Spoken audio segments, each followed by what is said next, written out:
If you want this to work, you have to put in the work. Christen Anne James.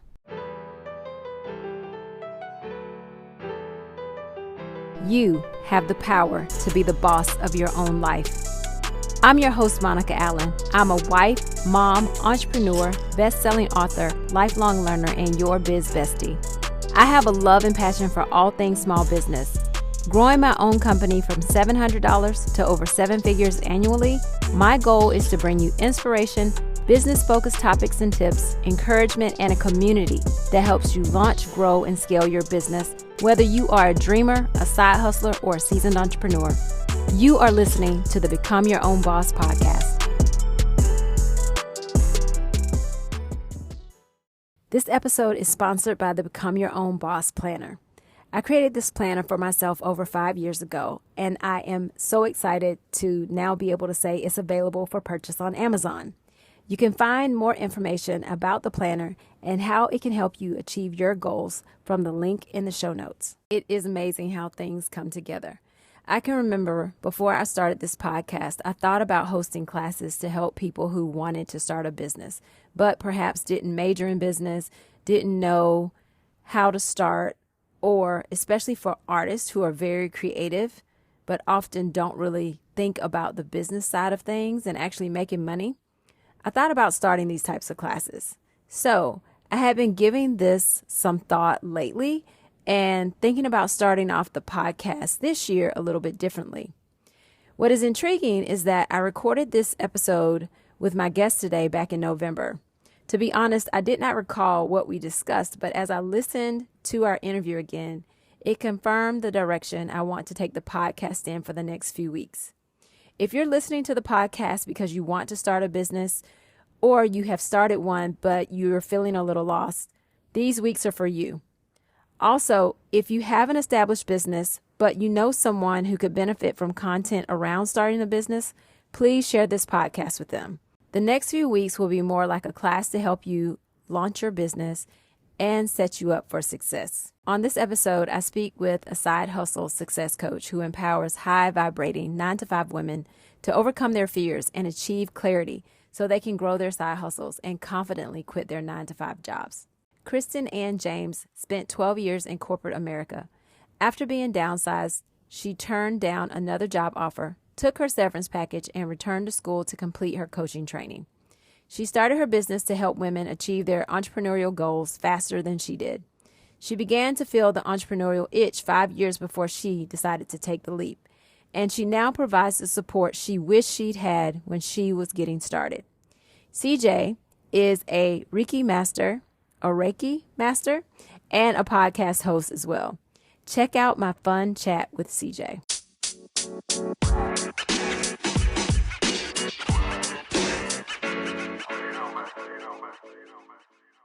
Christen, thank you so much for joining me today. I know you like to go by CJ, so I'm going to call you CJ from now on, but thanks for joining me on the podcast today. Thank you for having me. I'm really excited to chat with you. I know it's going to be a good convo, so I'm looking forward to jumping right in. Thanks for having me. I am excited as well. First, let's start with, I know just a little bit about you went from side hustle to main hustle, but tell me a little bit about that story. My story goes back to, in the corporate world, I actually manifested my layoff. So I was still at my 9-to-5, going through that whole, I don't want to be here. How do I get out of here? Started the side hustle, tried a few things, didn't have the right tools, support, resources. And I put it out in the universe. I said, this is the year that I'm going to leave my 9-to-5. And a friend of mine was like, wouldn't it be great if you got your package? And I'm like, ooh, I would love to get laid off. And fast forward a few months, and they were actually making the announcement that they were closing, the whole thing. They were downsizing, they were closing our department. And I'm like, this is incredible. And I took that opportunity. They offered me another job because I was in a senior position. They offered me another job. I politely declined it and returned to school to get certified as a coach and start my own real journey of going from employee to entrepreneur. Okay. Yeah. Manifested the layoff. I hear you. Yep. So tell me more about that journey from what was it like the first day you became an entrepreneur? Tell me about that. Oh my goodness. Okay. So it was, thinking back, I remember one of the things one of the habits I really held on to was setting my alarm clock to get up for a certain time because I was, I had gotten used to waking up, to get ready, to hit traffic, to get to work. So part of that mindset piece was just reminding myself that I'm now in control of my time. Of course, yes, it's great to have the structure of, a certain number of hours or know that you're open, for example, but it took some getting used to knowing that I was in complete control of my time. But the biggest thing that hit me was the loneliness, the isolation of going from an office space where I had a team. I between two provinces, because I'm in Canada, between two provinces. So I had a team of employees and, people I was reporting to and always connecting with, to now waking up, heading to another room in my home that I made into my office. And there was just no one there, no one to really talk to. So one of the first things I made sure I did was, I hired a coach, and also just found my people. I found other entrepreneurs that were feeling the same way I was. And I always stress, like, it's very, very isolating. It's very, very lonely. And it really does take a village to see the success of your business and see your business grow and yourself as an entrepreneur. Yeah, for sure. And what year was that when you ventured out onto your own? That was 2015 to 2016. 2015 was when I laid off and I went back to school. So 2016 was when I fully, officially launched my business. So it's been just over 7 years or so. Yeah, just over 7. Congratulations. Thank you. Thank you. So one of the things I actually recently had a conversation with another entrepreneur about is setting yourself up for success when it comes to the discipline. You had mentioned how you were used to the alarm clock and you were used to getting up and going here and there and making sure you got to work on time. Mm-hmm. How do you make sure, though, even though your time is all yours, how did you make sure you still got what you needed to get done every day? There's a lot of self-motivation, and it's, as cliche as it sounds, if you want this to work, you're going to have to put in the work. And I knew I like structure. I don't mind structure. I know, I like being able to time block and set my day and predict to the best of my ability what's within my control, because things will come up to say, okay, certain things will take a certain amount of time, and what's the priority, identifying what's a shiny object, what do I need to get now, what would move my business forward, what's an income producing activity, recognizing when I should be working on my business and when I should be working in my business. And it's having your goals. Like, for example, I have my whiteboard up and everything written out to know what I'm working towards, to remind me of how far I've come and how far I have to go. But I think one of the things as entrepreneurs we need to remember, as I say that, is we really need to take a moment to pause and reflect on how far we have come before we move on to the next thing. Because we can, with the self-motivation and being a high achiever, if you will, it's always the next thing. And we don't pause to take that moment and say, wow, look how far I've come in the past year or 6 months, past 7 years, to really be like, there was a point when you wanted to be exactly where you are right now.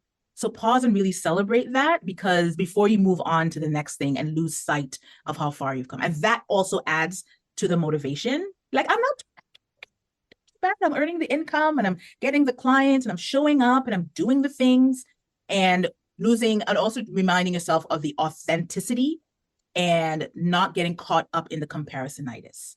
That so-and-so is doing so much better and look at how much they've done, right? That's their journey. So it's being self-motivated in your own journey. Right. Very true. And one of the things I think for me too, as an entrepreneur, is truthfully, you don't know how other people are doing. Exactly. What you see is not always what you get, because the numbers is really where it matters. Yeah. And sometimes, most of the time, we don't actually know people's numbers. Unless they're a publicly traded company, you don't know anyone's numbers. Exactly. So, I love that you brought that up too, because there is so much noise online. A lot of parts of entrepreneurship is so glamorized, I like to say. Yes. Like, oh my God, look at what I did and look at how much I made and I'm doing this many figures, and which is awesome. It's great. But when I see people celebrating, making the 6 or 7 figures, I'm like, yeah, but how much did you have to invest in order to get to the 6 or 7 figures? What's your actual revenue versus your profit? So you're right. You're absolutely right. Everybody, and that's why we can't get caught up in the comparison, in comparing ourselves to other people. Because you're probably on your journey doing just fine based on your goals and your numbers. And we just can't lose sight of that. Of course, we will absolutely have those moments. I have the moments too, like, oh wow, look at how well they're doing. I'm like, well, hang on. And I call myself on it. I have to call myself on it. Right. But it does happen. But you're so right. We don't know. People are putting out 2, 5, 10% of their lives that they're sharing online, and we don't know what's going on in the back end. So showing up and sharing the successes is great. But I think when it comes to entrepreneurship, we really also have to emphasize that we need to take the downs with the ups. It's not always up. And to get to where a lot of us are right now, it was, we went through the trenches to really get there. And I think we need to appreciate going through the trenches to really appreciate where we are right now as we continue on our journey. Yeah. 100%. I often say there's been a lot of tears along this journey as well. My It hasn't always been smiles and laughter. Nope. There's been a lot. I can agree to that too. I remember, as I mentioned, when I first started my business, I hired a coach. And I'm pretty sure I went to her in tears about something. Something didn't work out, or my business wasn't growing that first year excitement, and my business wasn't growing the way I had hoped, or something didn't work out. And she said to me, if it was easy, everyone would be doing it. And I've held on to that these last 7 years, that when things get really, really, really hard, I know to push through, and just being able to push through. And the moment you feel like giving up, the moment you want to quit, if you just hang in there and you push through, just on the other side of it, there's always a breakthrough. So it's just a matter of remembering, just hang in there and just say, I got to keep going. But honor how you're feeling, or remember, you got to keep going. Right, 100%. So let me ask you this. I'm going to go back just a little bit, because I know you also really help people move from like their side hustle to making that their main hustle. Were you doing a side hustle while you were in your corporate position, or was it more like you were focusing on the job, and then once they laid you off, you were like, okay, now I'm going to jump into Yeah, this? it was a little bit of both. I had started a side hustle that I remember that year, because I was so ready to move on. So ready. I was so done. I didn't hate my job by any stretch of the imagination. I was just unfulfilled. So I had started something that year as well. But it hadn't really started to earn a profit. And I found when I was trying to put some time aside to really focus on the side hustle, I kept getting pulled back into my 9 to 5. And I realized, for me, if I'm going to go all into something, I really have to go all into it. And because I knew, okay, I didn't want to be there anymore, I'm like, I need to figure out how to take the next step to leave my 9 to 5 in order to focus fully on my business. And the reason why, like you said, I support people on taking side hustle to main hustle is I want to provide the tools and the support and the resources that I wish I had when I was still at my 9 to 5. And I hear a lot of people say is, oh, I didn't even realize what you do as a thing. Because I say I'm a side hustle success coach, right? And because I'm providing what I wish, I had back in that time. So I did have something, but I just felt so like I was being pulled in 2 different directions. And that's just the type of person I am. Like when I need to be able to just go all into something. So now I just kind of help my clients to be able to manage their time and set realistic goals. And if you want to go all in, let's take the necessary steps we need to in order to grow the side hustle to a point where it's a consistent, thriving business. And then we can talk about walking away, because not everybody's going to manifest a layoff and get a severance package. Right. This is very true. Very true. Yeah. And my story is a little bit different in that I started the side hustle while I was in corporate. And I can tell you that can be exhausting. Just with balancing the work here and then balancing that side and growing. But truthfully, what you do focus on expands. So once I was able to leave the full-time 9 to 5, or actually I worked from like 7 to 4 because I needed my other time on my other position. But once you're able to do that, then you will have the energy and time, as long as you're disciplined, to expand that business. Yeah. Very good. Well, I'm glad you had the package, though. That is amazing. That right? Because there was always a plan B of like trying to figure out, okay, what do I need to do in the side hustle to really make sure I'm generating the income? But it was that I had been with the company for so long too. It was, I think, 12 years. And I knew I'd get like at least a year's worth salary, right? So I'm like, oh, it would be really nice if I got this little severance. And so when I did get it, and I was able to be set up, to walk away. So when they offered me that other position, I was like, good. Thank you. Take this and go now. Thank you. Where do I sign? So you had a year to kind of get your business going. Tell me, what were some challenges you faced during that first year or two in starting your business? The biggest challenge was going into it very excited, of course, but the biggest challenge, I think, is because we're so like bright-eyed and hopeful, and because you feel like you have this really good thing, And of course, it's just going to work. And the clients are just going to fall in my lap and they're just going to open their wallets and throw their credit cards at me. So, of course, that didn't happen. And I felt like, what? I gotta put in the work. But with the help of and the support of my coach, I honestly, if I didn't have my coach, I always say, like, I don't know where I would actually be in my business. But it was really trying to figure out who I want to serve, how I want to serve them, when I'm showing up in front of them, what am I saying? And I had to get clear on that. I knew I wanted to coach. I back then I identified as a transition coach because I always wanted to support people going from employee to entrepreneur. But what did that mean? And what were they coming to me for? And when I was showing up and saying I do this thing, what was my offer? So getting clear on my offer, and my ideal client, and also working on my value and my money mindset too, because I was definitely undercharging in that first year. So working on my money mindset as well to be able to charge what I was worth and know the value that I was bringing to a new client. I dealt with a lot of imposter syndrome because I said to my coach, I'm like, there's so many coaches out there. Like, why would someone want to work with me? Why would someone want to hire me? They don't need me when they can go with X, Y, Z. And she was the one that reminded me, but they're not you. So think about that. Your unique position, your secret sauce that you can offer to your clients to really show up and say, I'm the person that you need. So my biggest thing was the imposter syndrome, especially as a new coach, because of course there's a sea of coaches and a lot of really good coaches out there. So I would lose sight of things sometimes when another week or month went by and I wasn't generating clients that I wanted to generate, or people weren't responding the way I wanted them to respond. I'm like, well, of course they're not going to respond. They can go with this other person. So admittedly, I still deal with imposter syndrome to this day. I feel like it doesn't go anywhere. And we're always going to have that piece of us like, oh, should I? And am I good enough? And is this the right time? But it's now, I think as you become more seasoned as an entrepreneur, you expect it, you acknowledge it. Mm-hmm. And you say, all right, I know you're here. I know what you're saying isn't true. Okay. And I have work to do. So can you please move on? Yes, thank you. Yeah, see you next month. Yeah, I had a whole episode with my life coach around imposter syndrome. So I don't remember that episode number, but it's definitely a good one. We talk about that. And wow, imposter syndrome.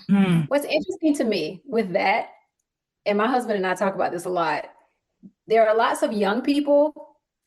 There are some people who have very little experience, but they have no imposter syndrome whatsoever, or at least you don't see it. On the world of Instagram, you don't see, and they're going to tell you how to become a billionaire and a millionaire and all that. And I'm just like, wow, okay.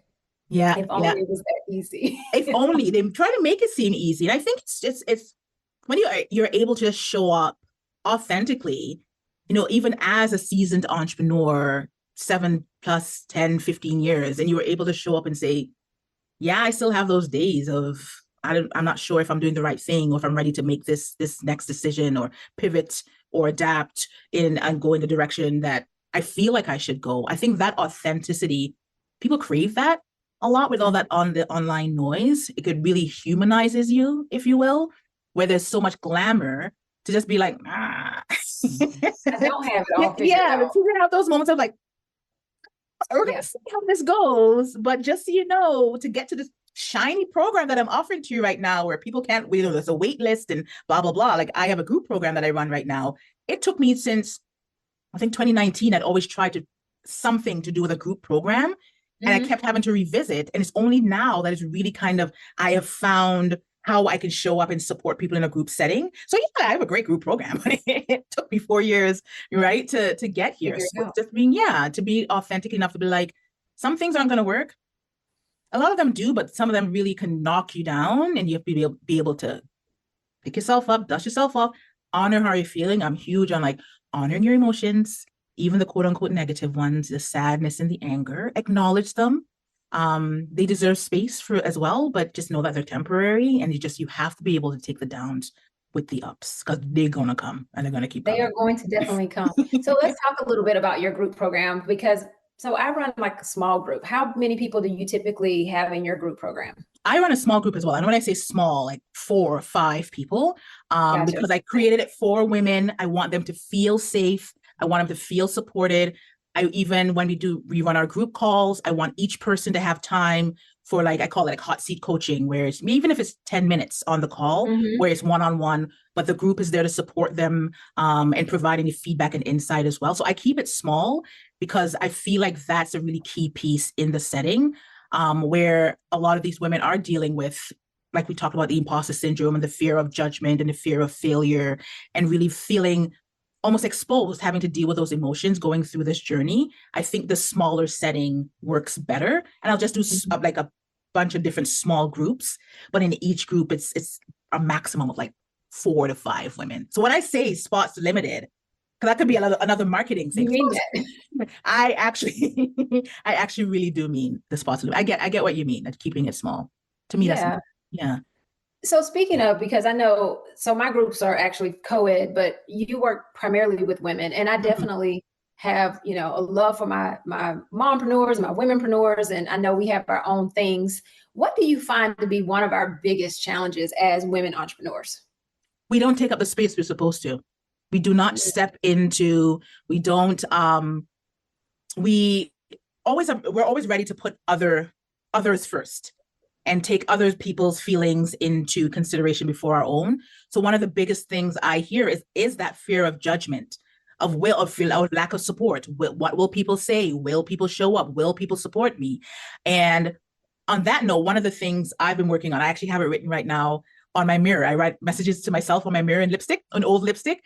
And right now I have the word audacity written on my mirror. So every day I say, what do I have the audacity to do today? Or who do I have the audacity to reach out to that will move my business forward? Because we don't have the audacity, I find, as women, to just show up and know we are really good at what we do and we can really create an impact and we can really change lives. But we're always kind of like, but I don't want to offend anyone. I don't want to hurt anyone. I don't want to get in anyone's way. What if somebody else is doing this? And it's like, oh my God. So we get in our way a lot. We get in our own way. I like audacity though, just like taking that approach of the question for yourself. What do I have the audacity to do today? Yeah. So I encourage people to have the audacity, because there are times when, like, you know, for example, I want to send a message or an email or something to someone, and it might be like a prominent figure, if you will. And I might want to invite them on as, you know, a guest on my podcast. And I'm like, but they might be really busy. They might have this. And I'm like, girl, send the email. Right. You know, if they're busy, they audacity. Yeah. They'll respond and they won't respond. Send the email. And every single time they have responded and they want to be a guest, you included, right? But even with you, I had the moment like, oh, I'm really busy, you know, I don't know if I should. And then I'm like, I'm just going to send a message.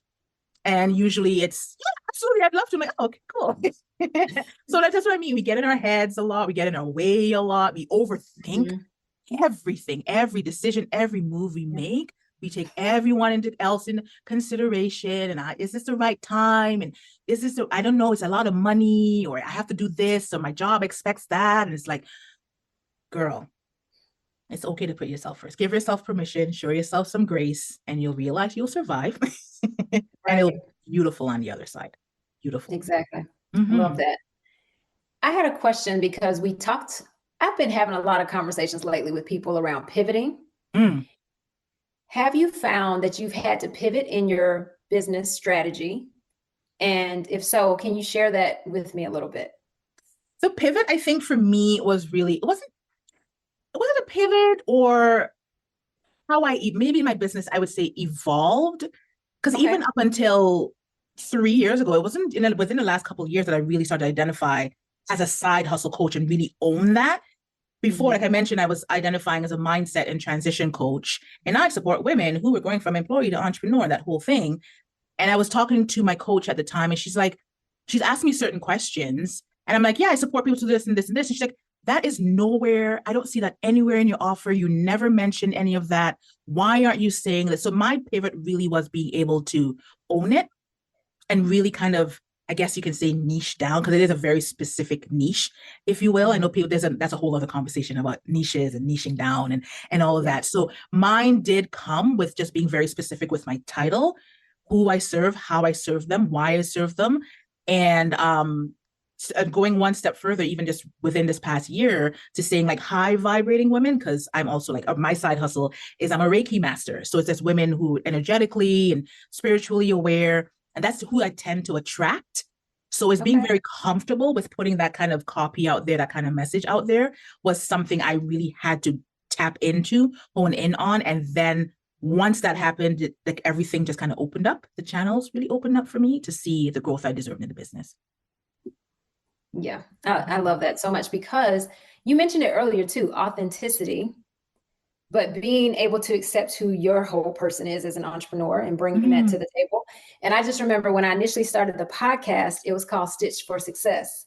Okay. And even though the name is catchy, I didn't feel like it really resonated with me, because it had to do with our current business, which is embroidery, stitches. Right. I Yes. get it. Yeah. And, Yeah. you know, we do have to have stitches, you know, sometimes with our businesses, we need to be stitched up a little bit. So I love the metaphor around it. However, I didn't feel like it was exactly where I wanted to be. And once I changed the name, I felt like I really was able to step into what I wanted the podcast to be about, which is, you know, helping business owners grow their business, you know, scale their business, help those people who actually don't know anything about business, but find themselves in business. Right. Right. Do And you I'm have sure any everything just people like came that? so easily to you after that, right? Like your content and what you put out there is just like everything is so succinct, but it speaks very specific to how you can serve people. And I think that was one of the things that even attracted me to, like, when we first connected, I'm like, become your own boss. Yes, straight to the point. I love it. So that was a great pivot. I've had to think about that too with the name of my podcast even. And I, like you said, like I had to think about removing ego from it, because it's not really about me. It's about bringing value to the audience, attracting the right people, and delivering quality content. And the name is huge. It's key. So that's a bit of a pivot I'm working through right now too with my podcast. So what is the current name of your podcast? The current name is the Shine to Five Method for Side Hustlers. Okay. Yeah. The Shine to Five method. Method for Side Hustlers. Yeah. Got it. But that Shine to Five is my brand. So again, that's ego. So I'm just like, oh. So I'm just going to change it. You know, and, okay, so speaking of change, I think too, as entrepreneurs, sometimes we're so afraid to change because, you know, we've had this idea and it's like, oh, this is the idea that's on my heart and this is what I'm going to do. And you are excited and you know, you got your logo, you got all this stuff, but then something just isn't quite clicking. Yeah. That change piece. Can you speak to that a little bit? Change. I feel like we are hardwired to resist change. Like our brains literally make us go abort. This is to keep us safe, right? But change is the only constant. But I think what happens as entrepreneurs, at least for me, is you work so hard on something, you put something out there, you're so committed to it and seeing it through, and then you want to change the name of your podcast. That's a pretty huge step. But we have to remember that to truly embrace entrepreneurship, we evolve as entrepreneurs. So it might not necessarily, if you don't want to think about it as change, think about it as evolution. So at one point, this might have served you and your business, but as you grow, as a person, as an entrepreneur, your business will grow as well. Your business will evolve. And something naturally just won't make sense. We have to be okay with letting, it was a season. It had its season, it served its purpose. And now we're just moving on to something bigger and better that will serve us even better than it did before. Yeah. So change, I mean, it's of course inevitable. That all sounds very cliche, but we do evolve. We definitely evolve as entrepreneurs. Yeah. And I think you don't have a choice because especially now, things are constantly changing. And as we move through time, it changes faster and faster. And it's only going to get faster with AI and all of so we have to evolve as entrepreneurs as well. Absolutely. And our businesses have to evolve. So tell people, CJ, how can they work with you? How can they reach you? And who is your ideal client? My ideal client is 9-to-5 women who want to start or grow their side hustle. So I empower them to overcome the fear, shed the fear, get really clear, get clarity so that they can grow their side hustle and ultimately quit their 9-to-5 if that's what they want to do, right? So it's to get in touch with me. I'm on all social media platforms at Christen Anne, the two N's, Christen Anne James. My website is christenannejames.com. My podcast for now is called the Shine to Five Method for Side Hustlers. And it's everything, tips, tricks, guides, guest experts who share their experience to really provide you with the right tools to feel more successful as a side hustler. And we start with a 15-minute conversation. I keep it really brief, keep it really quick. I call it a vibe check. Come, let's vibe for 15 minutes, and then we take things from there. So let's say someone is in a corporate environment or they're working their 9 to 5. Mm-hmm. What's kind of that inkling or that first step that you would tell someone to take to know that they are ready to kind of move into that side hustle a little bit? What's that first indicator? If they're feeling like they're being placed in a box, I know, yes, some of us do work in cubicles, so we're literally in boxes. Literally in a box. But if you're feeling like because I remember this for me, I didn't feel like I fit in. I felt like there was more I should be doing. Yes, I was a really good employee, but I'm like, I could be doing more with my skills and my talent. If you find yourself saying, I want to have my own thing, or I want to create some kind of change, I want to be in control of my time, and you're just feeling very unfulfilled at your 9 to 5, I say just tap into it. You never know where it can take you. Yes, it's scary, especially if you only know, I should say, how to be an employee. You don't know about being an entrepreneur, and there's a lot of employee mindset you're going to have to break up with, because that's a conditioning as well. You might feel guilty about wanting to start your own thing or do your own thing and walk away from a 9 to 5. Oh my God, I'm going to abandon them. They need me so much. But they'll be fine. Your job will be absolutely fine if you were to leave. But I say, if you feel like there's more for me and I want to have my own thing, follow through on that and just see where it takes you. There's just beautiful things waiting for you when you push past that mediocrity. And wanted to play small, just take up a little bit of space. Take up more space. Yes. And, I always tell people too, because some people I run into, and this was my spot when I was younger, is I knew I wanted to have my own business, but I had no idea what I wanted to do. Right. I knew I wanted my own thing. And so I try to tell people to look at what you naturally do. Look at the things that you kind of naturally lean towards or things that you're naturally interested in, and kind of start there first, because sometimes you don't have it figured out yet. You just know you are in that box and, and you want to break out. And I tell you, that was one of the things when we bought our office space. I said, there will be no cubicles. Oh gosh, right? You got to stand up to see everyone. And you're literally in a box. Yeah. That's interesting. I think they did that on purpose. Yeah, just to feel just keep us closed in and keep us with that conditioning and not taking up any space. Here's your space. That's it. Right. So that all of that feeds into your psyche. So don't be afraid to step out of that and just see where it takes you. If you feel like you should be doing more, please follow through and do more. If you find you're feeling fulfilled, and I could say, I'm not a lifer. I can't do this for the next 30, 40 years. Like, and I mean, it's okay if people want to, and people really love it. People tell me, CJ, I like the structure. I like being able to wake up. But if you know you want more, you don't want to get up 30, 40 years from now and be like, I really wish I would have, could have, should have. Just try. Just try. Never shot. And a side hustle is a great way to start it, because you can test the waters while you have that job or that package, whichever one. Whichever one, yes. And there's so much I always stress to my clients about leveraging their 9 to 5 there's so many transferable skills. So treat your 9 to 5 or your 7 to 4 like a stepping stone. Like walk in there, even if you're feeling unfulfilled, walk in and say, what can I do today that would really set me up for success in my own business? Because there's so much you can take away from that setting as well. Oh, 100%. And I always tell people too, like, because I've talked to people before and they're like, oh, I just don't feel like being there. But it's where they need to be at the time. And I said, well, what can you learn while you're there? Yes. What can you learn? Because there is something, it might be that you learn what you don't want to do. Yeah. But you learn something. Yep. So much to learn. There's always a lesson everywhere you look and everywhere you turn. Just a little shift and you can take so much away. Exactly. CJ, this has been such a great conversation, and my side hustle partner. So thank you for having me. I knew it would be good. I knew it would be really, really good, and the time would just fly right by. Thanks so much, Monica, for having me today. And I'll make sure all your contact info is in the show notes and your programs and all that stuff so people can find you. But thank you for taking the time. Thanks for having me. Have a sparkling day. You too.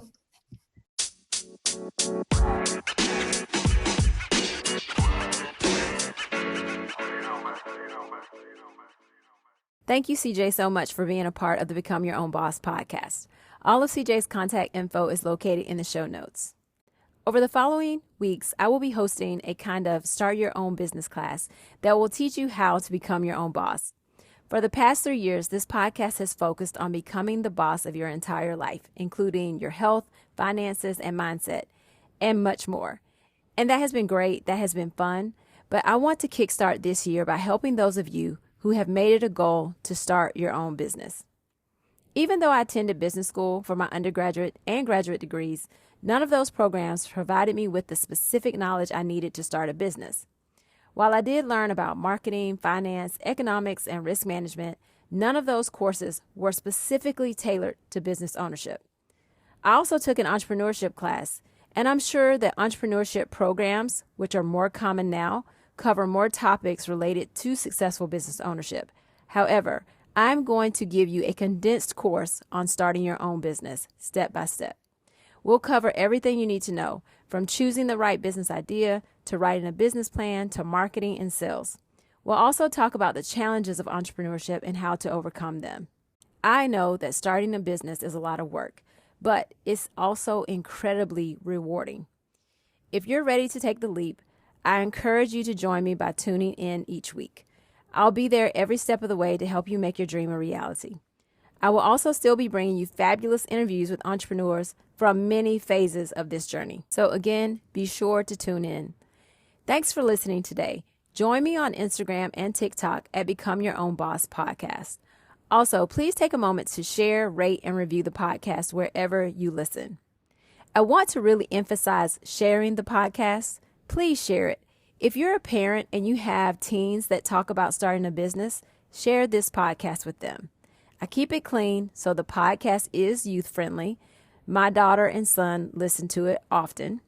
If you have a friend that talks about starting a business but just hasn't executed, don't know where to start, share this podcast with them.